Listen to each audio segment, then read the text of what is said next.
സുഹൃത്തുക്കളെ എല്ലാവർക്കും നമ്മുടെ പുതിയ വീട്ടിലേക്ക് സ്വാഗതം. ഇന്ന് ഞാൻ കണ്ടൊരു മനോഹരമായ ഒരു വീഡിയോ നിങ്ങളിലേക്ക് പങ്കുവെക്കാൻ വേണ്ടിയിട്ടാണ് ഈ ഒരു വീഡിയോ വന്നിരിക്കുന്നത്. എന്താണെന്ന് വെച്ച് കഴിഞ്ഞാൽ അടിമാലിയിൽ നമുക്കറിയാം മണ്ണിടിച്ചിൽ ആ ഒരു ദുരന്തത്തിൽ സ്വന്തം വീടും കിടപ്പാടവും എല്ലാം നഷ്ടപ്പെട്ട് സ്വന്തം ഭർത്താവിനെയും നഷ്ടപ്പെട്ട് ആ ഒരു വീടിൻ്റെയും മണ്ണിൻ്റെയും ഒക്കെ അടിയിൽ പെട്ടുപോയ സന്ധ്യ എന്ന് പറയുന്ന ഒരു വീട്ടമ്മ.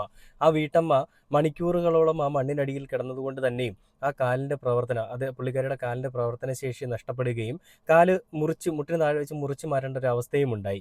അതിനെപ്പറ്റി നമ്മൾ വീഡിയോ ചെയ്താണ്. മമ്മൂട്ടി എന്ന് പറയുന്ന ഒരു മനുഷ്യൻ ആശുപത്രി കിടക്കയിൽ കിടക്കുന്ന സന്ധ്യ എന്ന് പറയുന്ന ആ അമ്മയെ വിളിച്ചിട്ട് വിഷമിക്കേണ്ട, നമുക്ക് എല്ലാത്തിനും പരിഹാരം ഉണ്ടാക്കാമെന്ന് പറയുമ്പോൾ ആ അമ്മ പറയുന്നുണ്ട്, മമ്മൂട്ടി സാർ എനിക്കൊരൊറ്റ ആഗ്രഹമേ ഉള്ളൂ, എനിക്കൊന്ന് നടക്കണം, എൻ്റെ കാലിൽ, എനിക്ക് ആരുമില്ല സഹായത്തിന് എന്ന് പറയുമ്പോൾ മമ്മൂട്ടി സ്നേഹത്തോടെ കരുതലോടെ വാത്സല്യത്തോടെ പറയുന്നൊരു കാര്യമുണ്ട്, എല്ലാം ഒന്ന് ഓക്കെ ആവട്ടെ, നമുക്ക് കാലും വെച്ച് പിടിപ്പിക്കാം, നമുക്കത് ഞാനുണ്ട് കൂടെ എന്നുള്ളൊരു ഉറപ്പാണ് മമ്മൂട്ടി എന്ന് പറയുന്നൊരു മനുഷ്യൻ ആ ഒരു അമ്മയ്ക്ക് നൽകിയത്. ആ ഒരു ഉറപ്പിന്മേൽ തന്നെയായിരിക്കണം ആ ഒരു അമ്മ ജീവിച്ചതും. ഇന്നിപ്പോൾ ആ അമ്മ സുഖം പ്രാപിച്ച് അവരുടെ ജീവിതത്തിലേക്ക് തിരികെ വരികയാണ്. പക്ഷേ അധികം സുഖമെന്നൊന്നും പറയാൻ സാധിക്കത്തില്ല.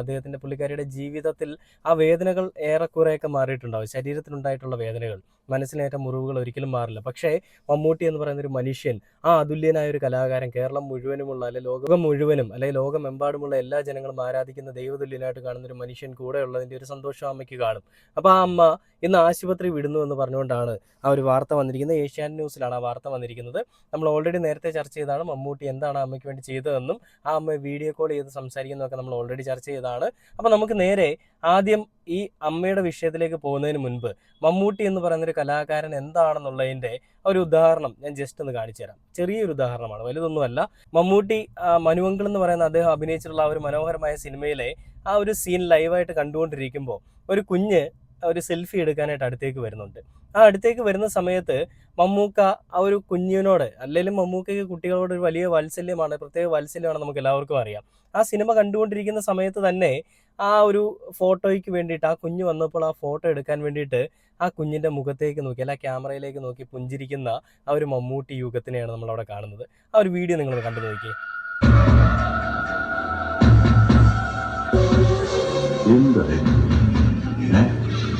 Aliens, extraterrestrial, close encounters of the third kind. എടാ, നമ്മുടെ ഭൂമിയുടെ നില അപകടത്തിലാകാൻ പോകുന്നു. അന്യ ഏതോ ഗ്രഹത്തിൽ നിന്ന് ചില ഭീകര ജീവികൾ ഭൂമിയെ ലക്ഷ്യമാക്കി കുറിച്ചുകൊണ്ടിരിക്കുകയാണ്. ഞാൻ കണ്ടു. കുഴയും. പക്ഷേ കുഴയുന്നതിന് മുമ്പ് ഞാൻ കണ്ടില്ലേ, ആ കുഞ്ഞടുത്തേക്ക് വന്നപ്പോൾ മമ്മൂക്ക് ആ കുഞ്ഞിനെ നോക്കിയൊരു നോട്ടം, ഈ വീഡിയോ നിങ്ങൾ ഒന്നുകൂടെ കണ്ടു നോക്കി. ആ ഒരു വാത്സല്യത്തോടു കൂടി, എന്തൊരു കരുതലോടു കൂടിയാണ് മമ്മൂക്ക് ആ കുഞ്ഞിനെ നോക്കുന്നത്. എന്നിട്ട് ആ കുഞ്ഞിൻ്റെ മുഖത്തേക്ക് നോക്കിയിട്ടും ക്യാമറയിലേക്ക് നോക്കിയിട്ടും ഒരു ചെറിയൊരു പുഞ്ചിരി. ആ സിനിമ കാണുന്നതിൻ്റെ ഇടയിലും മമ്മൂക്ക് അതാണ് ചെയ്തത്. നമുക്കറിയാം മോഹൻലാലിൻ്റെയും അതേപോലെയുള്ള മറ്റ് പല നടന്മാരും ഇതുപോലുള്ള തിരക്കുകളിലൊക്കെ പെടുകയാണെന്നുണ്ടെങ്കിൽ അവരെന്തായിരിക്കും ചെയ്യാൻ പോവുക? അവർ കുറച്ച് കഴിഞ്ഞിട്ട് വരൂ എന്നൊക്കെ പറഞ്ഞ് വേണമെങ്കിൽ തള്ളിവിടാം. ഒരു കുഞ്ഞാണെന്ന് നോക്കാതെ, ഒരു ആര് വന്നാലും, വലിയവർ വന്നാലും കുഞ്ഞാണെങ്കിലും അവർ നൈസായിട്ടൊക്കെ തള്ളിവിടും. എന്നാൽ മമ്മൂട്ടി എന്താ ചെയ്തത്? ആ സിനിമ കാണുന്ന തിരക്കിലായിരുന്നിട്ട് കൂടിയും അദ്ദേഹത്തിൻ്റെ പഴയ ഓർമ്മകളാണ് ആ സിനിമയിൽ കാണുന്നത്, നിങ്ങൾ ഓർക്കണം. ആ പഴയ ഓർമ്മകളും അദ്ദേഹത്തിൻ്റെ ഒരു തിരനോട്ടം, സിനിമയിലുള്ള തിരനോട്ടം അദ്ദേഹം കണ്ടുകൊണ്ടിരിക്കുമ്പോൾ ആ ഒരു കുഞ്ഞ് അടുത്തേക്ക് വരുമ്പോൾ ആ കുഞ്ഞിനെ നോക്കി ചിരിക്കാനും ആ കുഞ്ഞിന് വേണ്ടിയിട്ട് കുറച്ച് സമയം, ഒരു ജസ്റ്റ് ഒരു 2-3 സെക്കൻഡ് മാത്രമേ ഉള്ളൂവെങ്കിലും അതിന് വേണ്ടിയിട്ട് മമ്മൂക്ക ഒരു സമയം കണ്ടെത്തുന്ന ഒരു കാഴ്ച കൂടിയാണ് നമ്മൾ കണ്ടത്. അപ്പോൾ ഇത്രയും നല്ലൊരു മനുഷ്യനാണ്, അല്ലെങ്കിൽ ഇത്രയും നല്ലൊരു മനുഷ്യസ്നേഹിയാണ് മമ്മൂട്ടി എന്നുള്ളതിന് കൂടുതൽ കാര്യങ്ങളൊന്നും വേണ്ട. ഒരു കുഞ്ഞിൻ്റെ അടുത്ത് പോലും പെരുമാറുന്ന രീതി നമുക്ക് നന്നായിട്ട് മനസ്സിലാവും. അപ്പോൾ അതിനുശേഷം നമുക്ക് നേരെ സന്ധ്യ എന്ന് പറയുന്ന ആ ഒരു അമ്മയുടെ ആ ഒരു കാര്യത്തിലേക്ക് വന്നു കഴിഞ്ഞാൽ എന്താണ് അവിടെ നടന്നിരിക്കുന്നതെന്നും അവിടെ എന്താണ് ഇപ്പോൾ പുതുതായിട്ട് സംഭവിച്ചിരിക്കുന്നതെന്നും നമുക്ക് ആ വീഡിയോ ഒന്ന് കണ്ടു നോക്കാം. അതിൽ ആ അമ്മ പറയുന്നത്, മമ്മൂട്ടിയുടെ കാരുണ്യത്തിലാണ് ജീവൻ തിരിച്ചു കിട്ടിയത്, മണ്ണിടിച്ചിലിൽ ഭർത്താവിനെ നഷ്ടമായി, കിടപ്പാടവും പോയി, സർക്കാരിൽ നിന്ന് നഷ്ടപരിഹാരം കിട്ടിയില്ലെന്ന് അടിമാലി മണ്ണിടിച്ചിലിൽ പരിക്കേറ്റ സന്ധ്യ. അപ്പോൾ ഇതിൽ ഒരുപാട് കമൻറ്റുകളൊക്കെ വന്നിട്ടുണ്ട് കേട്ടോ. ഇത് കമൻറ്റുകൾ ഞാൻ വായിക്കുന്നതിന് മുൻപ് മമ്മൂക്ക എന്ന് പറയുന്ന ഒരു മനുഷ്യനെ പറ്റി ആ അമ്മ പറയുന്ന, അല്ലെങ്കിൽ ആ ഒരു വീഡിയോയിൽ ആ വാർത്തയിൽ പറയുന്ന കാര്യങ്ങൾ നമുക്കൊന്ന് കണ്ടു നോക്കാം.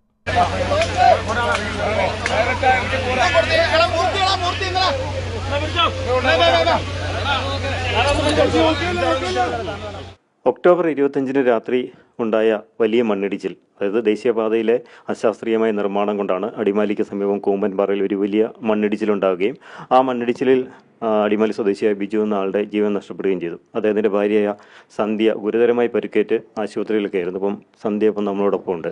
ഈ ആശുപത്രിയിൽ എങ്ങനെയായിരുന്നു? ആശുപത്രിയിൽ ഒരു കാല് മുറിച്ച് മാറ്റേണ്ട അവസ്ഥയിലായിരുന്നു നമ്മളവിടെ ചെന്നത്. അത് അവരൊരു ദിവസം നോക്കിയതിന് ശേഷമാണ് മുറിച്ച് കളഞ്ഞത്. കാലിലുള്ള രക്തയോട്ടം കോശങ്ങളൊക്കെ നശിച്ച നിലയിലായിരുന്നു. രക്തയോട്ടം ഉണ്ടായി, പക്ഷേ മൂത്രം തെളിഞ്ഞില്ല. മൂത്രം തെളിയാതെ വന്നു കഴിഞ്ഞപ്പോൾ കിഡ്നീനെയൊക്കെ അത് ബാധിക്കും എന്നുള്ള രീതിയിലായപ്പോഴാണ് ജീവൻ നിലനിർത്താൻ വേണ്ടിയിട്ടാണ് അവർ കാല് മുറിക്കേണ്ടി വന്നത്. ഇപ്പോൾ കാലിന് വേദനയും കാര്യങ്ങളൊക്കെ ഉണ്ട്. ആഴ്ചയിൽ ഒരു ദിവസം ഹോസ്പിറ്റലിൽ പോകണം. ഡ്രസ്സിങ്ങും കാര്യങ്ങളും ഉണ്ട്. അത്രയൊക്കെ ഉള്ളൂ. ഈ നടക്കാൻ പറ്റുന്ന ദിവസമുണ്ട് ഇപ്പോൾ? നടക്കാൻ വാക്കറയിൽ ഒരാളുടെ സഹായത്തോടെ എണീക്കാൻ പറ്റുള്ളൂ. എണീക്കണമെങ്കിൽ നമുക്ക് നടക്കാം. വാക്കർ പിടിച്ചിട്ട് തന്നെ നടക്കാം. ഈ ആശുപത്രി ചിലവൊക്കെ വലിയ പൈസയായില്ലേ, എങ്ങനെ അത് കണ്ടെത്തി? അത് മമ്മൂട്ടി ഫൗണ്ടേഷൻ ഏറ്റെടുക്കുകയത്. മമ്മൂട്ടിയുടെ കാരുണ്യത്തിലാണ് അത്രയും കാര്യങ്ങൾ നടന്നത്. പിന്നെ ആശുപത്രിയുടെ മാനേജ്മെൻറ്റൊക്കെ ആണെങ്കിലും നല്ല സഹകരണത്തോടു കൂടി നമ്മൾ നല്ല രീതിയിൽ നോക്കി. മമ്മൂട്ടി ഉള്ളതുകൊണ്ടാണ് നമുക്ക് അത്രയും ഒരു ഇതിലേക്ക് വരാൻ പറ്റിയത്. അല്ലെങ്കിൽ നമ്മുടെ ജീവൻ പോണ ഒരു നിലയിലായിരുന്നു. നമുക്കത് സാധിക്കില്ലായിരുന്നു. പൈസ കണ്ടെത്താൻ പറ്റില്ലായിരുന്നു. ദേശീയപാത വിഭാഗം എന്തെങ്കിലും പൈസ വല്ലതും തന്നോ?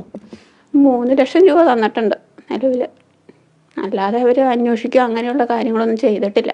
കണ്ടില്ലേ, മമ്മൂട്ടി എന്ന് പറയുന്ന ആ ബാക്കി വീഡിയോ ഞാൻ പ്ലേ ചെയ്യുന്നതിന് മുൻപ് എനിക്കിത് പറയുന്നതിന് മുൻപ് എനിക്കത് പറയണമെന്ന് തോന്നി, അല്ലെങ്കിൽ ആ ഒരു വീഡിയോ പ്ലേ ചെയ്യുന്നതിന് മുൻപ് പറയണമെന്ന് തോന്നി. കാരണം എനിക്കത് കാണുമ്പോൾ ഒരു വല്ലാത്ത വിഷമവും എന്നാൽ അതിനേക്കാൾ ഉപരി സന്തോഷവും തോന്നുകയാണ്.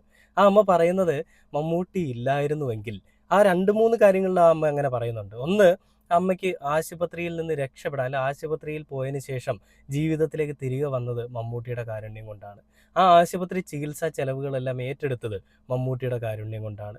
ആ അമ്മയ്ക്ക് ഇത്രയും അധികം വിഷമം ഉണ്ടായിട്ടും കൈത്താങ്ങായിട്ട് കൂടെ നിന്നതും അതേ മമ്മൂട്ടിയുടെ കാരുണ്യം തന്നെയാണ്, അല്ലെങ്കിൽ കരുതൽ തന്നെയാണ്. അതാണ് ആ അമ്മ എടുത്തു പറയുന്നത്. ആ അമ്മയുടെ ജീവിതത്തിൽ ആ അമ്മ ദൈവത്തെ കണ്ടിട്ടുണ്ടോ ഇല്ലയോ എന്ന് എനിക്കറിയില്ല. പക്ഷേ ഈ ഒരു സമയത്ത് ആ അമ്മ ദൈവത്തെ കണ്ടു. ആ ദൈവം നമ്മുടെ എല്ലാവരുടെയും മമ്മൂട്ടിയായിരുന്നു. ആ മമ്മൂട്ടി എന്ന് പറയുന്ന ഒരു മനുഷ്യനെ കളിയാക്കുന്ന പല ആളുകളുമുണ്ട്. മമ്മൂട്ടിയുടെ പടം 100 കോടി ക്ലബ്ബിലെത്തുന്നില്ല, അല്ലെങ്കിൽ 200 കോടി ക്ലബ്ബിലെത്തുന്നില്ല. മോഹൻലാലിൻ്റെ പടം അങ്ങോട്ട് എത്തുന്നു, അല്ലെങ്കിൽ മറ്റുള്ള ജനപ്രിയ നായകന്മാരുടെ പടം എത്തുന്നു, മറ്റുള്ള സഹനടന്മാരുടെ പടങ്ങൾ എത്തുന്നു. മമ്മൂട്ടി മാത്രം ഇതുവരെ 100 കോടി ക്ലബ്ബിൽ എത്തിയില്ല എന്നൊക്കെ പറഞ്ഞുകൊണ്ട് വീറും വാശിയൊക്കെ കാണിക്കുന്ന, അല്ല മമ്മൂട്ടി എന്ന് പറയുന്നൊരു മനുഷ്യനെ ഇല്ലായ്മ ചെയ്യാൻ വേണ്ടി സംസാരിക്കുന്ന ആളുകളൊക്കെ ഉണ്ട്. അവന്മാരോടൊക്കെ എനിക്ക് ചോദിക്കാനുള്ളത്, എന്തിനാണ് ഈ 100 കോടി 200 കോടി 3000 കോടി 10000 കോടി ഇങ്ങനെയുള്ള നല്ല നന്മകൾ ചെയ്യാൻ സാധിക്കുന്നൊരു മനസ്സുണ്ടായാൽ പോരെ? കോടികളെക്കാൾ പുണ്യമാണത്, അല്ലേ? ഒരു മനുഷ്യന് ജീവിച്ചിരിക്കുമ്പോൾ അവരുടെ ജീവിതത്തിൽ ഏറ്റവും മോശപ്പെട്ട സാഹചര്യത്തിൽ അവരോടൊപ്പം നമുക്ക് നിൽക്കാൻ സാധിക്കുന്നുണ്ടെങ്കിൽ, ഒരാളെ നമ്മളിൽ കൂടി, നമ്മുടെ ഒരു പ്രവൃത്തിയിൽ കൂടി അവർക്കൊരു ജീവിതകാലം മുഴുവനും നമ്മളെ ഓർത്തിരിക്കുന്ന, അല്ലെങ്കിൽ അവർക്കൊരു സന്തോഷം ഉണ്ടാവുന്നുണ്ടെങ്കിൽ, അതല്ലേ നമ്മളെ കൊണ്ട് ചെയ്യാൻ പറ്റുന്ന ഏറ്റവും വലിയ പുണ്യം? അതല്ലേ ഏറ്റവും വലിയൊരു കാര്യം? 100 കോടി അടിക്കാൻ ആർക്കും പറ്റും, 200 കോടി അടിക്കാൻ ആർക്കും പറ്റും, നല്ല സംവിധായകനും നല്ല കഥയും ഒക്കെ ഉണ്ടെങ്കിൽ ആർക്കും പറ്റും. പക്ഷേ എന്തൊക്കെയാണെന്ന് പറഞ്ഞാലും മമ്മൂട്ടിയെ പോലെ മനസ്സുള്ള ഒരു നടൻ നമ്മുടെ മലയാള സിനിമയിൽ വേറെ ഉണ്ടോ എന്ന് ചോദിച്ചു കഴിഞ്ഞാൽ ഉണ്ടായിരുന്നു എന്നേ പറയാൻ സാധിക്കുള്ളൂ, ഉണ്ടെന്ന് നമുക്ക് പറയാൻ സാധിക്കില്ല. മണിച്ചേട്ടനെ പോലെയൊക്കെയുള്ള ഒരുപാട് നടന്മാരുണ്ടായിരുന്നു. എന്നാൽ ഇത്രയും മെഗാസ്റ്റാർ ആയിട്ടുള്ള നമ്മുടെ എല്ലാവരുടെയും മമ്മൂക്ക ഈ ഒരു കാരുണ്യം കാണിച്ചതുകൊണ്ട് തന്നെയാണ് ആ അമ്മയുടെ പുതിയ ജീവിതത്തിലേക്ക് തിരികെ വരുന്നത്. പിന്നെ നമ്മുടെ സർക്കാരിൻ്റെ ഭാഗത്തു നിന്നെല്ലാം കൊടുക്കുമെന്ന് പറഞ്ഞിട്ടുണ്ടായിരുന്നു. അതേപോലെ തന്നെ ഈ നാഷണൽ ഹൈവേയുടെ ഭാഗത്തു നിന്ന് കൊടുക്കുമെന്ന് പറഞ്ഞിട്ടുണ്ടായിരുന്നു. ഇതൊക്കെ എങ്ങനെ പോകുന്നു, എവിടെ കൂടെ പോകുന്നു നമുക്ക് എന്തായാലും അറിയാം. അതൊന്നും എന്തായാലും പറഞ്ഞതുപോലെ തന്നെ നടന്നിട്ടില്ല എന്നുള്ളൊരു വസ്തുത കൂടി അമ്മ പറയുന്നുണ്ട്. ഇനി അതിൻ്റെ പേരിൽ ആ പാവം പിടിച്ച സ്ത്രീയെ ആരും വലിച്ചു കീറാനായിട്ട് പോകരുതെന്ന് ഞാൻ അഭ്യർത്ഥിക്കുകയാണ്. നമുക്ക് ബാക്കി കണ്ടു നോക്കുന്നത്. സർക്കാരിൽ നിന്ന് എന്തെങ്കിലും സഹായം കിട്ടിയോ? സർക്കാരിൽ നമുക്ക് 15,000 രൂപ കിട്ടിയിട്ടുണ്ട്. കളക്ടർ പ്രഖ്യാപിച്ച 1 ലക്ഷം രൂപ ഇതുവരെയും കിട്ടിയിട്ടില്ല. വീട് കിട്ടിയോ? വീട് ഒന്നും കിട്ടിയിട്ടില്ല. വേറെ ഒരു സഹായം കിട്ടിയിട്ടില്ല.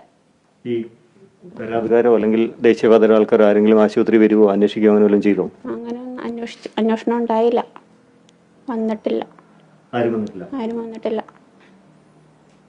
ഈ ഇവരുടെ ഇതുകൊണ്ട് മാത്രമാണ് നമുക്ക്, അല്ലേ? അതുകൊണ്ടാ.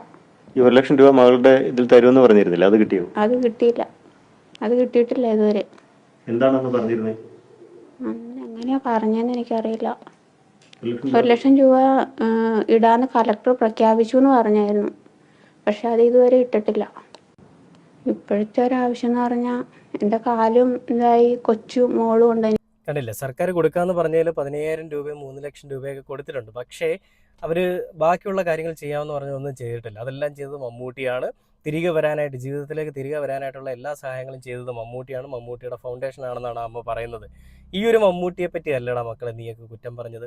സംഘികളോടൊപ്പം കൂട്ടുപിടിച്ചുകൊണ്ട്, സംഘികൾ കാണിക്കുന്ന എല്ലാ തന്തയില്ലായ്മയ്ക്കും കൂട്ടുപിടിച്ചുകൊണ്ട്, സംഘികൾ പറയുന്നതാണ് ശരിയെന്ന് വരുത്തി തീർക്കാൻ വേണ്ടിയിട്ട് മമ്മൂട്ടി എന്ന് പറയുന്നൊരു മനുഷ്യനെ ഇല്ലായ്മ ചെയ്യാനായിട്ട് കളിച്ചപ്പോൾ നീയൊന്നും മനസ്സിലാക്കിയില്ല മമ്മൂട്ടി എന്ന് പറയുന്നൊരു മനുഷ്യൻ ആരാണെന്നും എന്താണെന്നും. മനസ്സിലാക്കിയിരുന്നെങ്കിൽ ഇങ്ങനത്തെ വൃത്തികെട്ട സംസാരങ്ങളും ഇങ്ങനത്തെ വൃത്തികെട്ട രീതികളും നീയൊന്നും അവലംബിക്കത്തില്ലായിരുന്നു, അല്ലെങ്കിൽ അങ്ങനത്തെ രീതികളെ നിങ്ങൾ സമീപിക്കത്തില്ലായിരുന്നു. ഇത് മമ്മൂട്ടിയെ ഇല്ലായ്മ ചെയ്യുന്നതിൽ കൂടി, മമ്മൂട്ടി എന്ന് പറയുന്നൊരു യുഗം കൂടി ഇല്ലാതാക്കാൻ വേണ്ടിയിട്ട് ശ്രമിക്കുന്ന വൃത്തികെട്ട പരിപാടികൾ തന്നെയാണ്. ആ പരിപാടികൾക്ക് ചുക്കാൻ പിടിച്ചുകൊണ്ട് നമ്മുടെ നാട്ടിലെ കുറച്ച് സംഘിപുത്രന്മാരും അവരോടൊപ്പം അവർക്ക് വേണ്ടിയിട്ട് PR വർക്ക് ചെയ്യുന്ന കുറച്ച് ആളുകളും കൂട്ടുചേർന്ന് നിൽക്കുന്നതാണ് നമ്മൾ കാണുന്നത്. എന്തൊരു കഷ്ടമാണല്ലേ. എന്തൊക്കെയാണെന്ന് പറഞ്ഞാലും, നീയൊക്കെ എന്തൊക്കെ ചെയ്തെന്ന് പറഞ്ഞാലും, മമ്മൂട്ടി എന്ന് പറയുന്നൊരു മനുഷ്യൻ ഇനിയും ഈ കേരളത്തിൽ നിലനിന്നു പോകും. ഇനിയും മമ്മൂട്ടി ചെയ്യുന്ന പ്രവർത്തികൾ കേരളം കൊണ്ടാടും. ഇനിയും ഇതുപോലെയുള്ള ഒരുപാട് നല്ല കാരുണ്യ പ്രവർത്തനങ്ങൾ ചെയ്യാൻ നമ്മുടെ മമ്മൂട്ടി എന്ന് പറയുന്ന മനുഷ്യന് സാധിക്കട്ടെ എന്ന് പറഞ്ഞുകൊണ്ട് ആ ഒരു മഹാത്മാവിന് ഇനിയും ദീർഘായുസ്സുകൾ ഒരുപാട് ഉണ്ടാവട്ടെ. ഒരുപാട് കാലം നമ്മുടെ ഈ നാട്ടിൽ, നമ്മുടെ ഈ ഭൂമിയിൽ ജീവിക്കാൻ സാധിക്കട്ടെ. നമ്മളെ ഇത്രയും നാളും 44-45 വർഷങ്ങളായിട്ട് ത്രസിപ്പിച്ചുകൊണ്ടിരിക്കുന്ന ഒരു മമ്മൂട്ടി യുഗത്തിന് ഇനിയും അങ്ങോട്ടും അങ്ങനെ തന്നെ ഉണ്ടാവട്ടെ. ഈ വരുന്ന തലമുറകളും അതിന് മുകളിലോട്ടുള്ള തലമുറകളും എല്ലാം മമ്മൂട്ടി എന്ന് പറയുന്നൊരു മനുഷ്യനെ പറ്റി കൂടുതൽ അറിയട്ടെ എന്നും പറഞ്ഞുകൊണ്ട് ഈ ഒരു വീഡിയോ അവസാനിക്കുകയാണ്.